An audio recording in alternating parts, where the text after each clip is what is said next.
Welcome to వార్తా 9. ముందుగా headlines చూద్దాం. బాల్క సుమన్ అరెస్టుపై కేటీఆర్ తీవ్ర విమర్శలు. బొగ్గు కుంభకోణం నుంచి దృష్టి మళ్లించేందుకే కేసులన్న కేటీఆర్. జైలు కేసులు మాకు కొత్త కాదన్న బీఆర్ఎస్ నేత. రాజకీయ వేధింపులను ఎదుర్కొని మళ్లీ అధికారంలోకి వస్తామన్న కేటీఆర్.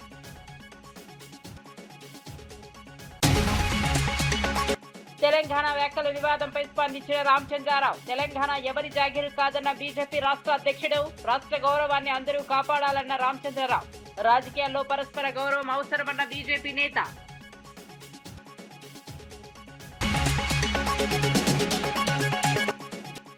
కూటమి ప్రభుత్వంపై మాజీ మంత్రి రోజా తీవ్ర విమర్శలు. ప్రజలకు మంచి చేయకుండా ప్రచారాలతో కాలం గడుపుతున్నారన్న రోజా.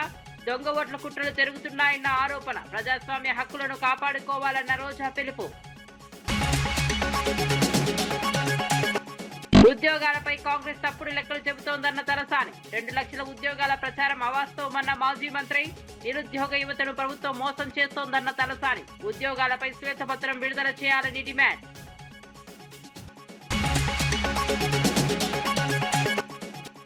పవన్ వ్యాఖ్యలపై సిపిఐ నేత రామకృష్ణ ఆగ్రహం. నాగేశ్వరరావుపై బెదిరింపులు ప్రజాస్వామ్యానికి విరుద్ధమన్న రామకృష్ణ. భిన్నాభిప్రాయాలను గౌరవించాలన్న సిపిఐ జాతీయ కార్యదర్శి. విమర్శలకు బెదిరింపులు సమాధానం కాదన్న రామకృష్ణ. రాష్ట్రంలో ఉద్యోగాల భర్తీ అంశంపై మాజీ మంత్రి తలసాని శ్రీనివాస్ యాదవ్ కాంగ్రెస్ ప్రభుత్వాన్ని విమర్శించారు. ప్రభుత్వం వాస్తవానికి కేవలం 16,000 ఉద్యోగాలు మాత్రమే ఇచ్చిందని, అయితే 2 లక్షల ఉద్యోగాలు ఇచ్చామని తప్పుడు ప్రచారం చేస్తోందని ఆరోపించారు. ముఖ్యమంత్రి రేవంత్ రెడ్డి సహా మంత్రులంతా వేర్వేరు సంఖ్యలు చెబుతూ విద్యార్థులను మోసం చేస్తున్నారని అన్నారు. బీసీలకు 42% రిజర్వేషన్లు కల్పించామని ఇతర రాష్ట్రాల్లో కూడా చెప్పడం ప్రజలను తప్పుదో పట్టించడమేనని విమర్శించారు. నిరుద్యోగ యువత ఆశలతో ఆటలాడడం సరికాదన్నారు. ప్రభుత్వం ఉద్యోగాలపై పూర్తి శ్వేతపత్రం విడుదల చేయాలని డిమాండ్ చేశారు. ఎన్నికల హామీల అమలులో కాంగ్రెస్ విఫలమైందని ఆరోపించారు. అందుబాటులోకి వస్తాయి కానీ ఒక తెలంగాణ రాష్ట్రాన్ని నీళ్లు లేవు, రెండోది నిధులు లేవు, నియామకాలు లేవు. కానీ ఆ రోజు కేసీఆర్ గారు కష్టపడి రాష్ట్రపతి ఉత్తర్వుల ద్వారా ఇదే అసెంబ్లీలో తీర్మానం చేసి 195% మా పిల్లలకు మా ఉద్యోగాలు మాకే కావాలని రాష్ట్రపతి ఉత్తర్వులు తీసుకొచ్చి మరి కేసీఆర్ గారు మన పిల్లల ఉద్యోగాల కోసం మేము పరిపాలించిన 9.5 సంవత్సరాలలో 1,60,000 ఉద్యోగాలు ఇచ్చినాం. కావాలంటే గవర్నమెంట్ రికార్డులలో ఇవి ఉన్నాయి, నేను చదువుకుంటూ పోతే చాలా టైం అవుతుంది. ఇంకా 42,000 ఉద్యోగాల నోటిఫికేషన్ మేము ఇచ్చినటువంటిది. సరే, ఆ రోజు కోర్టులు స్టే ఇవ్వడం, ఆ తర్వాత ప్రభుత్వం మారడం, ఆ సర్టిఫికెట్లని ఇప్పుడున్నటువంటి ఈ ముఖ్యమంత్రి గారు అబద్ధాల కోరు ఆ సర్టిఫికెట్లు మాత్రమే ఇచ్చిండు. మీరు చూసిండ్రు కదా, వాళ్ళు మాట్లాడుతుంటే ఒకడేమో 1,00,000 ఉద్యోగాలు ఇచ్చిన అంటాడు, ఇంకొకడేమో 70,000 అంటాడు, ఒకడు 60,000 అంటాడు.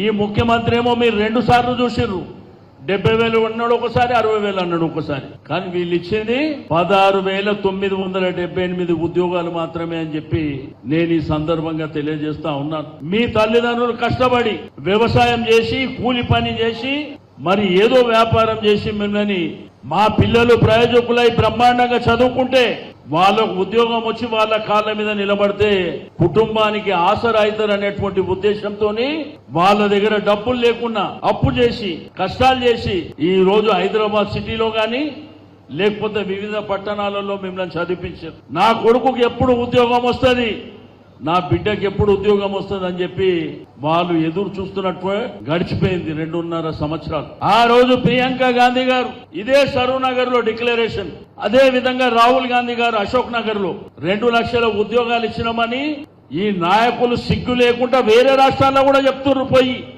ఉద్యోగాలు ఆల్రెడీ ఇచ్చేసినామని చెప్పి. ఇచ్చిండ్రా? రెండోది బీసీలకు 42% రిజర్వేషన్ ఇచ్చినామని మధ్యప్రదేశ్ ఎలక్షన్ లో, బీహార్ ఎలక్షన్ లో ఆ రాహుల్ గాంధీ చెప్తాడు. వాడికైనా సిగ్గేమని ఉండాలి కదా, నువ్వు ఇవ్వని కూడా ఇచ్చినా అని చెప్పేటువంటి మీరు. తెలంగాణ ఉద్యమకారుల గుర్తింపు గౌరవం కోసం ప్రభుత్వం నియమించిన కమిటీ సమావేశంలో మంత్రి పొన్నం ప్రభాకర్ పాల్గొన్నారు. తెలంగాణ రాష్ట్ర సాధన కోసం ప్రత్యక్షంగా పరోక్షంగా కృషి చేసిన ప్రతి ఒక్కరిని గుర్తించి సముచిత గౌరవం కల్పించడమే ప్రభుత్వ లక్ష్యమని తెలిపారు. అమరవీరుల కుటుంబాలు, తొలి మరియు మలిదశ ఉద్యమాల్లో పాల్గొన్న నాయకులు, కార్యకర్తల వివరాలను సేకరించాలని అధికారులకు సూచించారు. పారదర్శకంగా అర్హుల జాబితా రూపొందించి ప్రభుత్వ గుర్తింపు అందేలా చర్యలు తీసుకోవాలని కమిటీ నిర్ణయించింది. ఉద్యమ చరిత్రను భవిష్యత్ తరాలకు చేరవేసే విధంగా ప్రత్యేక కార్యక్రమాలు చేపట్టాలని అభిప్రాయపడింది. తెలంగాణ సాధనలో భాగస్వాములైన ప్రతి ఒక్కరి త్యాగాలను ప్రభుత్వం గౌరవిస్తుందని పొన్నం ప్రభాకర్ స్పష్టం చేశారు. వాళ్ళను సముచితంగా ఏ విధంగా గౌరవించుకుంటాం అనేటువంటి ఆలోచన కొద్దీ మరి ఈ యొక్క కమిటీ ఏర్పడ్డది. దానిలో భాగంగా ఈరోజు అన్ని రాజకీయ పార్టీల సమావేశం జరిగింది. భవిష్యత్తులో మళ్ళీ అన్ని రకాల జేఏసీలకు సంబంధించి లేదా ఇంకా ఎవరిని పిలవాలి, ఎందుకంటే కొంతమంది రచయితలు భావజాల వ్యాప్తికి సంబంధించి కొంతమంది రచయితలు వాళ్ళ పుస్తకాల ద్వారా చైతన్యం కలగజేసినారు. కొంతమంది గాన పాట కళాకారులు వాళ్ళ యొక్క పాటల ద్వారా చైతన్యపరిచినారు. ఇలా అనేక రకాల జర్నలిస్టులు వాళ్ళ వ్యాసాల ద్వారా మరి చైతన్యపరిచినారు. ఈ విధంగా ప్రతి ఒక్కరు ఒక్కొక్క భావాన్ని తెలంగాణ సాధనకు సంబంధించిన దానిలో భాగస్వాములైన వాళ్ళందరికీ గుర్తింపు గౌరవం ఇవ్వడం ఈ కమిటీ ప్రధానమైనటువంటి యొక్క ప్రియాంబుల్. కాబట్టి అందుకు సంబంధించి ఈరోజు అన్ని రాజకీయ పార్టీల సమావేశం జరిగింది. దానికి సంబంధించిన ఏ విధంగా ప్రక్రియ, దీని కార్యాలయం కూడా త్వరలోనే వర్కింగ్ కండిషన్ లో ఈ యొక్క అమరవీరుల దీపం చాలా ఉంది, దాని లోపల కింద ప్రారంభమైతే త్వరలోనే అందుకు సంబంధించి కార్యాచరణలు తీసుకొని దాని తదుపరి కార్యాచరణ అక్కడి నుంచి భవిష్యత్ కార్యాచరణ ప్రకటించబడుతుంది. అమీర్పేటలో జరిగిన అగ్ని ప్రమాద ఘటనపై Jubilee hills MLA Naveen Yadav స్పందించారు. ప్రమాదానికి గల కారణాలపై ఇంకా స్పష్టత రాలేదని, కొందరు షార్ట్ సర్క్యూట్ కారణమని చెబుతుండగా మరికొందరు సమీప రెస్టారెంట్ నుంచి వచ్చిన వేడి కారణమే ఉండొచ్చని పేర్కొన్నారు. ఘటనలో ఎలాంటి ప్రాణ నష్టం జరగకపోవడం ఊరటనిచ్చే అంశమన్నారు. అగ్నిమాపక సిబ్బంది వేగంగా స్పందించి మంటలను అదుపులోకి తీసుకొచ్చారని తెలిపారు. నష్టపోయిన వ్యాపారులకు ప్రభుత్వం తరపున సహాయం అందించే అంశాన్ని పరిశీలిస్తామని చెప్పారు. భవిష్యత్తులో ఇలాంటి ఘటనలు జరగకుండా భద్రతా ప్రమాణాలను ఖచ్చితంగా అమలు చేయాలని అధికారులకు సూచించారు. ప్రమాదంపై పూర్తి నివేదిక వచ్చిన తర్వాత తగిన చర్యలు తీసుకుంటామని ఎమ్మెల్యే స్పష్టం చేశారు. చెప్తా ఉన్నారు. ఈ కమర్షియల్ యాక్టివిటీ వాళ్ళకి కూడా చెప్తా ఉన్నారు. ఫైర్ సేఫ్టీ నామ్స్ పాటిమని చెప్తా ఉన్నారు. దయచేసి దేవుడి దయ వల్ల ఎటువంటి ప్రాణహానిలు అటువంటివి ఏం జరగలేదు. కాకపోతే ఉన్నటువంటి దాదాపు 25-30 షాప్స్కి వాళ్ళకి నష్టం జరిగింది. మీ మీడియా ద్వారా మేము వారందరినీ కూడా కోరుకునేది ఇక్కడ కాదు, ఎంటైర్ హైదరాబాద్లో ఎక్కడైతే రద్దీ ప్రాంతం ఉన్నటువంటి area, fully commercial area, hostels కానివ్వండి, అదర్ ఇప్పుడు అమీర్పేటలో మొన్న ఐటీ ట్రైనింగ్ ఇన్స్టిట్యూట్స్ ఉంటాయి, ఇక్కడంతా కూడా కంప్యూటర్ కోచింగ్ ఇన్స్టిట్యూట్స్ ఉంటాయి. అక్కడ మొన్న కూడా ఫైర్ యాక్సిడెంట్ స్టార్ట్ అవ్వగానే హైదరాబాద్ ఇమీడియట్ రియాక్ట్ అయ్యి అది ఆపడం జరిగింది. సో భవిష్యత్తులో ఇట్లాంటివి జరగకుండా ఉండాలంటే మనం ఫైర్ సేఫ్టీ నామ్స్ చాలా సీరియస్గా ఫాలో కావాలని చెప్పి కోరుతా ఉన్నాను. వీళ్ళందరి బాధితులకి వాట్ ఎవర్ బెస్ట్ గవర్నమెంట్ తరఫున సపోర్ట్. ఆల్రెడీ మేము కలెక్టర్ గారితో మీటింగ్లో ఉన్నప్పుడే కలెక్టర్ గారు కూడా ఇన్ఫార్మ్ చేసి ఇమీడియట్ ఎంఆర్ఓ గారు కూడా చెప్పినారు. సో మేము వీళ్ళకి నష్టం జరిగిన వాళ్ళకి will try to help them out. Deputy CM Pawan Kalyan పై సిపిఐ జాతీయ కార్యదర్శి రామకృష్ణ తీవ్ర విమర్శలు చేశారు. ప్రముఖ విశ్లేషకుడు ప్రొఫెసర్ నాగేశ్వరరావును అరెస్ట్ చేస్తామని బెదిరించడం ప్రజాస్వామ్య స్ఫూర్తికి విరుద్ధమని అన్నారు. భిన్నాభిప్రాయాలను గౌరవించడం ప్రజాస్వామ్యంలో కీలకమని గుర్తు చేశారు. ప్రతిపక్షంలో ఉన్నప్పుడు మాత్రమే ప్రజాస్వామ్యం గుర్తొచ్చి అధికారంలోకి వచ్చిన తర్వాత విమర్శలను అణిచివేయడం సరైంది కాదన్నారు. మేధావులు, విశ్లేషకులు తమ అభిప్రాయాలను వ్యక్తం చేసే హక్కు కలిగి ఉంటారని చెప్పారు.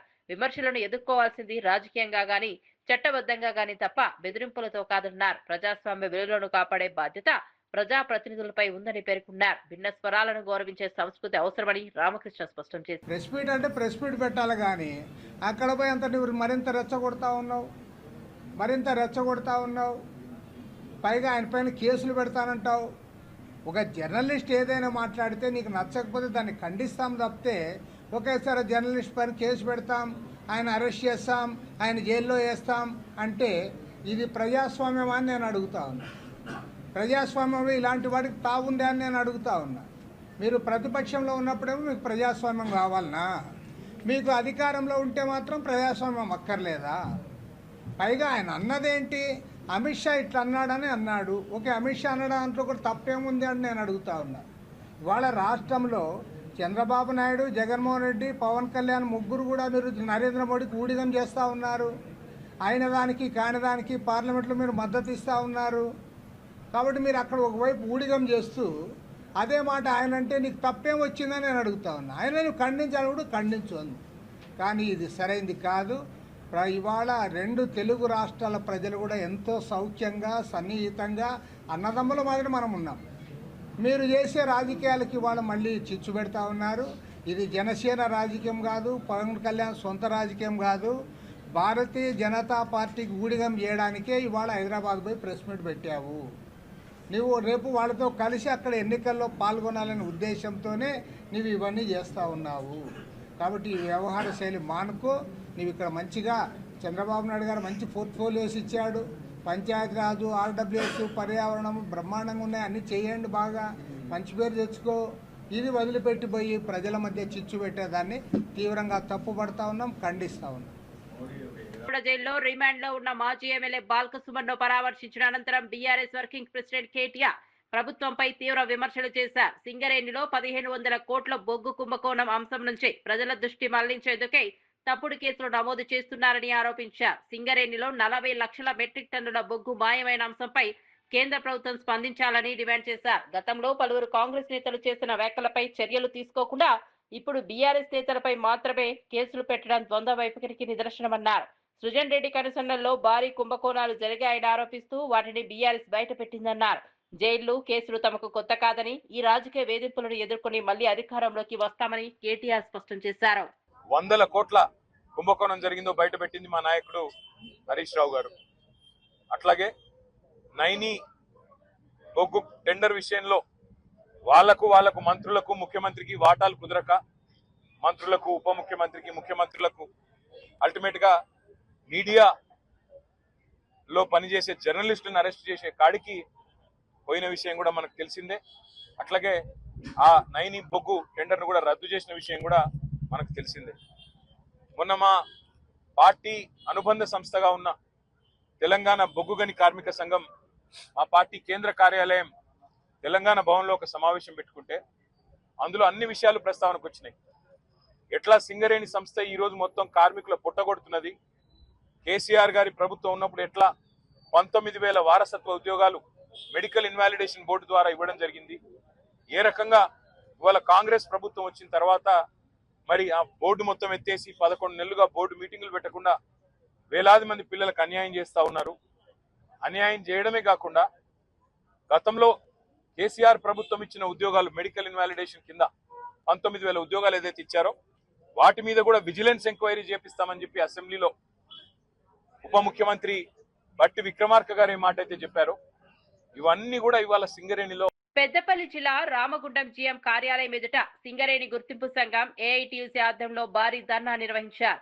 మెడికల్ అన్ఫిట్ అయిన కార్మికుల వారసులకు వెంటనే ఉద్యోగ నియామక పత్రాలు ఇవ్వాలని డిమాండ్ చేశారు.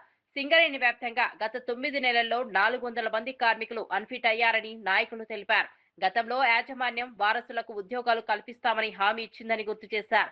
మెడికల్ బోర్డు ఏర్పాటు చేసి నియామక ప్రక్రియ పూర్తి చేయాలని కోరారు. 8 నెలలుగా ఎలాంటి ఆదాయం లేక కుటుంబాలు తీవ్ర ఇబ్బందులు పడుతున్నాయని వారసులు ఆవేదన వ్యక్తం చేశారు. యాజమాన్యం స్పందించకపోతే అన్ని కార్మిక సంఘాలను కలుపుకుని సమ్మె నోటీసు ఇస్తామని హెచ్చరించారు. ఉద్యోగాల కోసం ఎదురు చూస్తున్న కుటుంబాలకు వెంటనే న్యాయం చేయాలని విజ్ఞప్తి చేశారు. వాళ్ళు మాట్లాడుతూ ఉన్నారు.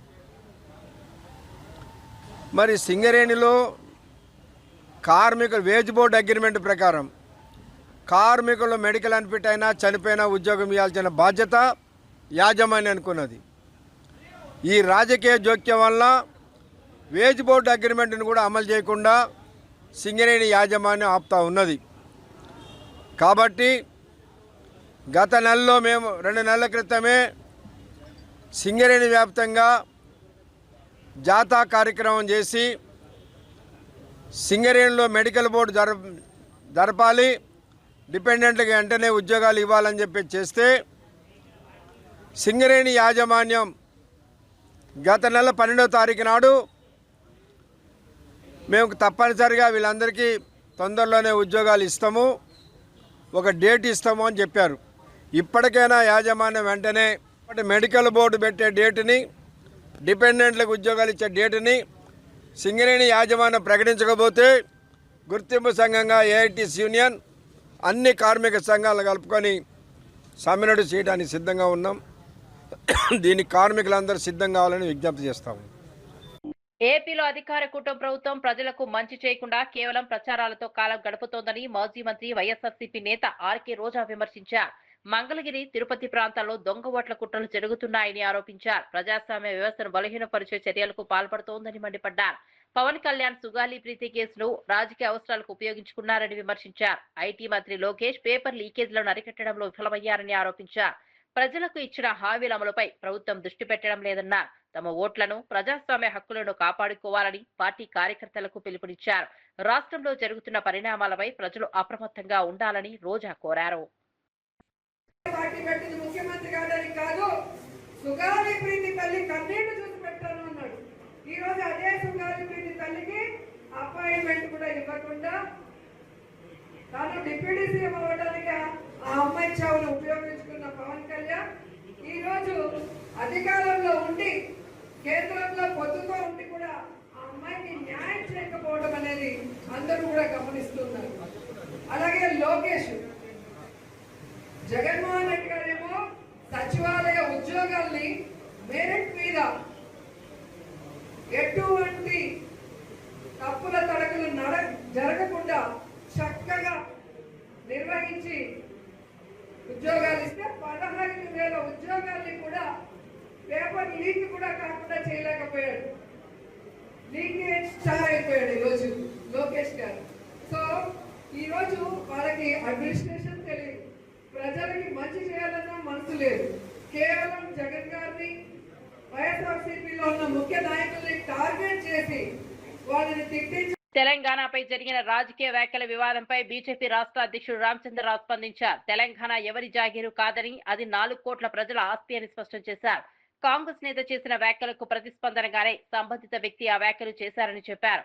తెలంగాణ ప్రజల భావోద్వేగాలను గౌరవించడం ప్రతి ఒక్కరి బాధ్యత అని పేర్కొన్నారు. రాజకీయ భేదాలు ఉన్నా రాష్ట్ర గౌరవాన్ని కాపాడే విషయంలో అందరూ ఒకే దారిలో నడవాలని సూచించారు. రాష్ట్ర అభివృద్ధి, ప్రజా సమస్యలపై చర్చ జరగాల్సిన సమయంలో అనవసర వివాదాలు సృష్టించడం మంచిది కాదన్నారు. తెలంగాణ ప్రజల ఆత్మగౌరవాన్ని ఎవరు తక్కువ అంచనా వేయలేరని పేర్కొన్నారు. రాజకీయాల్లో పరస్పర గౌరవం అవసరమని రామచంద్రరావు వ్యాఖ్యానించారు. ఎవరు అన్నారా లేదా మాకైతే తెలియదు. అట్లా ఎవరైనా నాకు తెలిసింది ఏంటంటే ఒక కాంగ్రెస్ మంత్రి అన్నాడని, ఆయన జాగిరా తెలంగాణ అని అన్నాడని, దానికి నిన్న ఈయన తెలంగాణ 4 కోట్ల జనాభా జాగిరని ఈయన అన్నాడు. ఈ 4 కోట్ల జనాభా జాగి ఇప్పుడు అంటుండో, గతంలో మా కుటుంబం జాగిరని చెప్పి వాళ్ళు పరిపాలించారు. కాబట్టి వాళ్ళ మాటలు నేనైతే వినలేదు. ఎవరు మాట్లాడినా ఎవరే కాదు, తెలంగాణకు ఎవరు అవమానపరిచినా, తెలంగాణ ప్రజల ఒక మనోభావాన్ని ఎవరు కూడా దెబ్బతీసినా దాన్ని బీజేపీ వ్యతిరేకిస్తుంది. బ్రిడ్జ్ క్రీడను పేకాటతో పోల్చడం వైఎస్ఆర్సీపీ నాయకుల అజ్ఞానానికి నిదర్శనమని టీడీపీ నేత మాజీ ఎమ్మెల్యే ఏఎస్ రామకృష్ణ విమర్శించారు. మంగళగిరిలోని పార్టీ కేంద్ర కార్యాలయంలో నిర్వహించిన మీడియా సమావేశంలో ఆయన మాట్లాడారు. అంతర్జాతీయ స్థాయిలో గుర్తింపు పొందిన మైండ్ గేమ్ ను జూదంతో పోల్చడం బాధాకరమన్నారు. క్రీడలపై సరైన అవగాహన లేకుండా రాజకీయ విమర్శలు చేయడం తగదని సూచించారు. ప్రతిపక్ష పార్టీ కేవలం బురద చల్లే రాజకీయాలకు మాత్రమే పరిమితమైందని ఆరోపించారు. ప్రజా సమస్యలపై చర్చించకుండా ప్రతి అంశాన్ని వివాదాస్పదం చేయాలని ప్రయత్నిస్తోందన్నారు. క్రీడలకు ప్రోత్సాహం ఇవ్వాల్సిన సమయంలో ఇలాంటి వ్యాఖ్యలు యువతను తప్పుదారి పట్టిస్తాయని చెప్పారు. వాస్తవాలను తెలుసుకుని మాట్లాడాలని వైసీపీ నాయకులకు సూచించారు. అబద్ధాలు ఆడుతున్నారు, మా యొక్క మెరిట్ ని కించపరుస్తున్నాడు, మమ్మల్ని వేదనకు గురి చేస్తున్నాడు, మమ్మల్ని బాధిస్తున్నాడు అని చెప్పని ఇలా మెరిట్ ప్రాతిపదిక మీద క్రీడా అంశాలలో పీడీలుగా అయినటువంటి వాళ్ళని అనవసరంగా ఆడిపోసుకున్నటువంటి నిన్ను ఒక నేరస్తుడిగా ఎందుకు పరిగణించకూడదు? నీ మీద ఎందుకు కేసు పెట్టకూడదు? నిన్నెందుకు శిక్షించకూడదు అని చెప్పని నేను అడుగుతా ఉన్నా. అసలు నీ చరిత్ర ఏంటి? నువ్వు రేషన్ బియ్యాన్ని పందికొక్కు మాదిరిగా దొంగ రవాణా చేసినటువంటి దొంగవు నువ్వు. వేములవాడను టెంపుల్ సిటీగా పర్యాటక కేంద్రంగా అభివృద్ధి చేయడమే ప్రభుత్వ లక్ష్యమని ప్రభుత్వ విప్ ఆది శ్రీనివాస్ తెలిపారు. తిప్పాపూర్లో 3వ బ్రిడ్జి స్లాబ్లను పనులను ప్రారంభించిన ఆయన అభివృద్ధి పనుల పురోగతిని సమీక్షించారు. గత ప్రభుత్వం కేవలం శిలాఫలకాలకే పరిమితమైందని విమర్శించారు.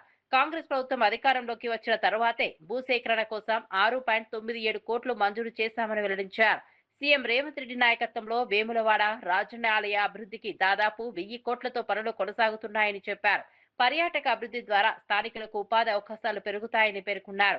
నిర్మాణ పనుల్లో నాణ్యతకు ప్రాధాన్యం ఇవ్వాలని అధికారులకు ఆదేశించారు. వేములవాడను రాష్ట్రంలో ప్రముఖ ఆధ్యాత్మిక కేంద్రంగా తీర్చిదిద్దుతామని స్పష్టం చేశారు.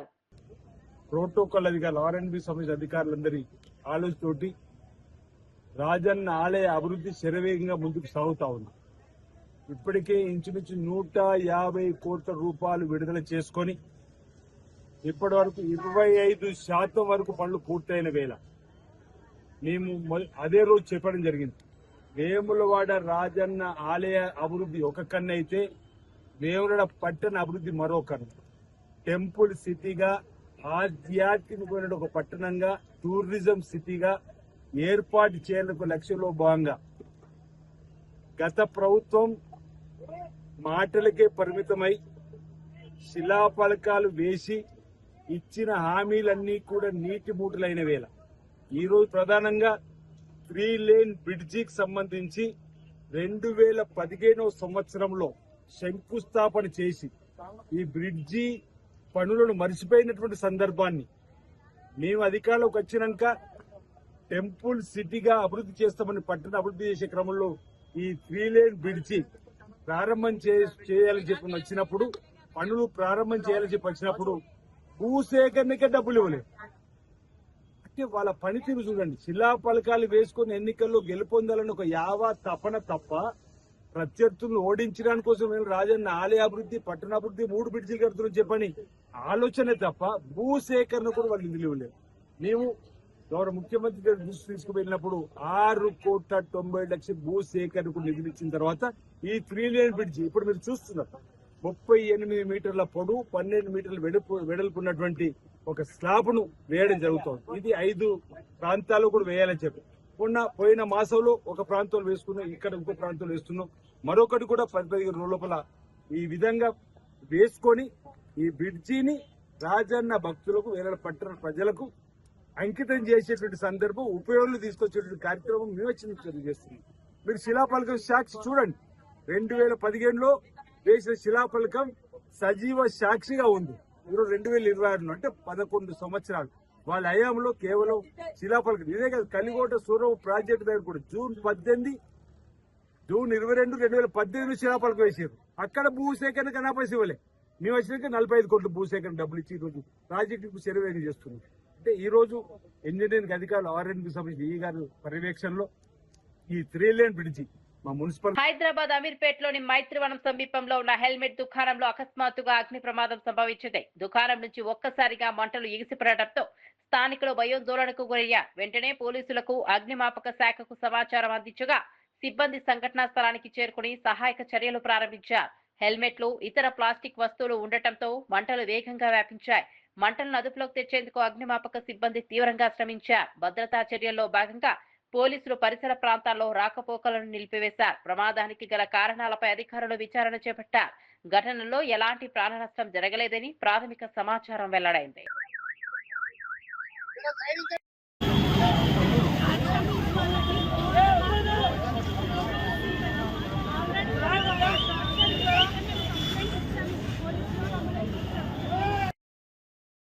పొగ వచ్చిందో అది మొత్తం సెకండ్ ఫ్లోర్ నుంచి అంటుకుంది. ఏదైతే సెకండ్ ఫ్లోర్ ఉందో అక్కడికే ఎక్కువ పొగ వస్తుంది.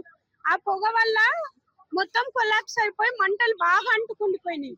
మాది హెల్మెట్ షాపు, టాయ్ షాపు 2 కలిపి మొత్తము 13 షాపులు పైన కింద 2 కాలిపోయినాయి. ఎన్నిసార్లు రిగ్రెట్ చేసి చెప్పినామో అయినా సరే విననే లేదు.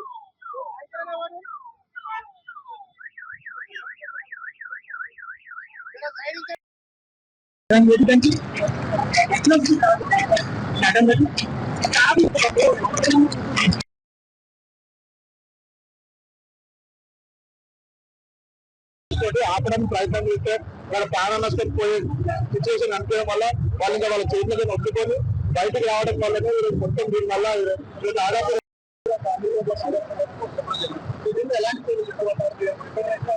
అంటే ఒక రిప్రజెంటేషన్ విషయంలో మేము ఆల్రెడీ కొన్నిసారి మన మైత్రి వల్ల అయినప్పుడు చెప్పడం జరిగింది.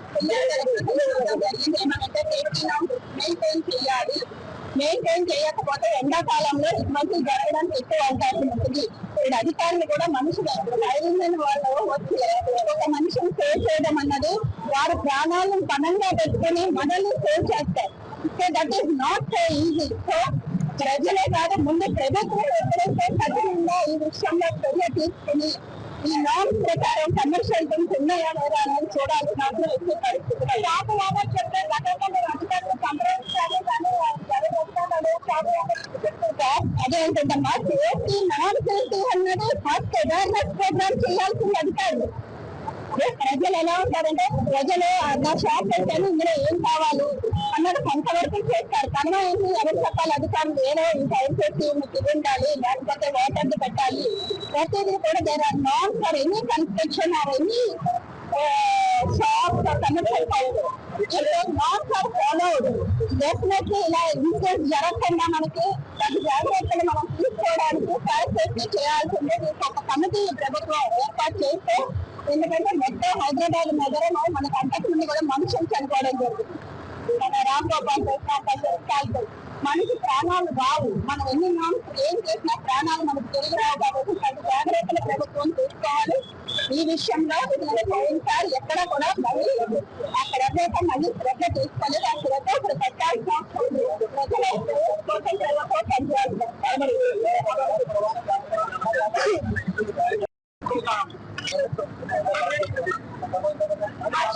వాళ్ళు బ్యాక్ సైడ్ ఉంటారండి. అయితే వాళ్ళకి రోజు ప్రవేశించండి.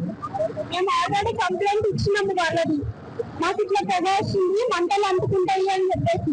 అయినా సరే వాళ్ళు చూసి చూడనంటే ఎట్లేసింది. పోలీస్ వాళ్ళకి కూడా కంప్లైంట్ ఇచ్చినాము. మా సెకండ్ ఫ్లోర్ లో స్టార్ట్ అయింది మంటలు మొత్తం.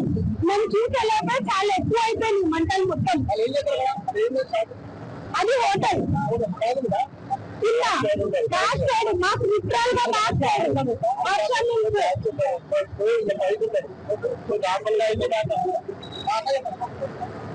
అయితే ఆ రోజు క్షమించండి. మేము 1 month బ్యాక్ పోలీసు వాళ్ళ కంప్లైంట్ ఇవ్వడానికి వెళ్తే వాళ్ళు ఏమన్నారంటే మీ ప్రాణ నష్టమైందా లేకపోతే ఆస్తి నష్టమైందా అడిగారు.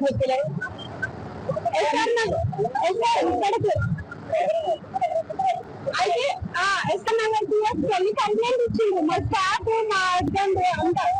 కూటమి ప్రభుత్వం 2 ఏళ్ల పాలనపై వైఎస్ఆర్సీపీ రాష్ట్ర వ్యాప్తంగా నిరసనలు చేపట్టింది. శ్రీకాకుళం జిల్లా బందసలో మాజీ మంత్రి సీదిరి అప్పలరాజు ఆధ్వర్యంలో నిర్వహించిన వెన్నుపోటు నిరసన కార్యక్రమంలో పెద్ద సంఖ్యలో పార్టీ శ్రేణులు పాల్గొన్నారు.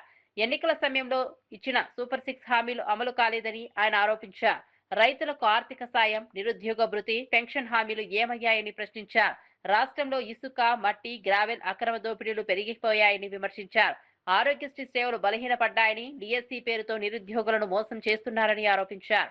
ప్రజలకు ఇచ్చిన హామీల అమలు కోసం వైసీపీ పోరాటం కొనసాగిస్తోందని స్పష్టం చేశారు. ప్రజా సమస్యలను ప్రభుత్వం విస్మరిస్తోందని అప్పలరాజు మండిపడ్డారు.